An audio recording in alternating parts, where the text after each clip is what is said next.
அனைவருக்கும் வணக்கம். Post market report பார்க்கலாம்.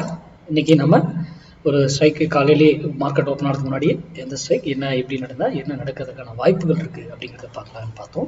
அது என்ன நடந்திருக்கா அப்படிங்கிறத பார்க்கலாம். இது முழுக்க முழுக்க பயிற்சிக்கான வீடியோ. இதை பற்றி தெரிந்தால் வர்த்தகம் பண்ணுங்க, தெரியலையே இதை தவிர்த்துடுங்க. இல்லை நீங்கள் பயன்படுத்தக்கூடிய டெக்னிக்கல் கூட இது மேட்ச் ஆச்சுன்னா பயன்படுத்திக்கோங்க, தாராளமாக பயன்படுத்திக்கலாம். ஏன்னா யார் யூடியூப்ல கொடுக்குறதோ யார் சொல்றதையோ நம்பி என்னைக்குமே எதையுமே வர்த்தகம் செய்யக்கூடாது. சரிங்களா?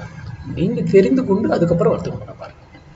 சரி, இன்னைக்கு நம்ம காலையில 24,500 புட்டு ப்ரீ மார்க்கெட் அனலைஸ்ல 75 ரூபாய்க்கு கீழே இருந்தா மார்க்கெட் நிஃப்டி அப்சைட் போகும், 75 ரூபாய்க்கு மேல இருந்தா நிஃப்டி டவுன் சைட் வரும் அப்படின்னு நம்ம சொல்லிடுறோம்.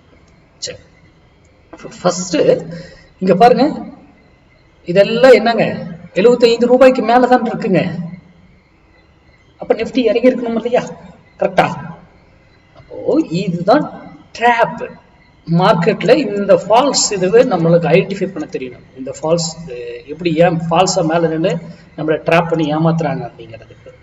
ஆனா நீங்க 75 ரூபீஸ் கீழே வந்ததுக்கு அப்புறம் உங்க டிசிஷனை எடுத்தீங்கன்னா உங்களுடைய வெற்றி விகிதம் அதிகமா இருக்கும், லாஸ் குறைவா இருக்கும். அவ்வளவுதான் நான் இதுல கொடுக்கறது. ட்ரெண்ட் ஐடென்டிஃபை பண்றதுக்கு மட்டுமே இது கொடுக்குறேன்.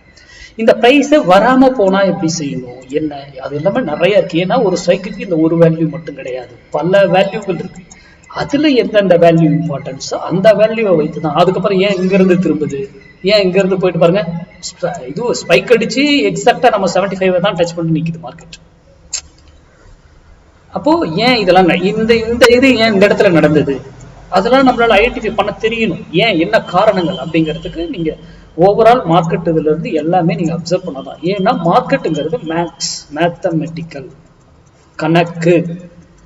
Indicator, pattern, moving average, price action, open எதையுமே பார்க்கக்கூடாது. கணக்கு தான், அங்க கணக்கு தான் டிசைட் பண்ணுவோம். அதை சார்ந்து உங்க பகுதியில யாராவது சொல்லி கொடுக்குறவங்க தான் அங்க போய் கத்துக்கோங்க. கத்துக்கிட்டு அதுக்கப்புறம் வர்த்தகம் பண்ண பாருங்க. நமக்கே தெரிஞ்சிரும் அப்படின்னு மட்டும் நினைச்சு பண்ணாதீங்க. பண்ணலாம், அது ஒரு 3-5 வருஷம் ப்ராக்டிஸ் பண்ணணும் ஓனா. அப்பதான் உங்களுக்கு ஓனா உங்களால இது செய்ய முடியும். அது வரைக்கும் இல்லை, அப்படி இல்லாம நான் உடனே ஒரே நாள்ல இதாயிடும் அப்படிலாம் பண்ணவே முடியாது. கத்துக்கிட்டு வர்த்தகம் பண்ணுங்க. நன்றி, வணக்கம், வாங்க வளமுடன்.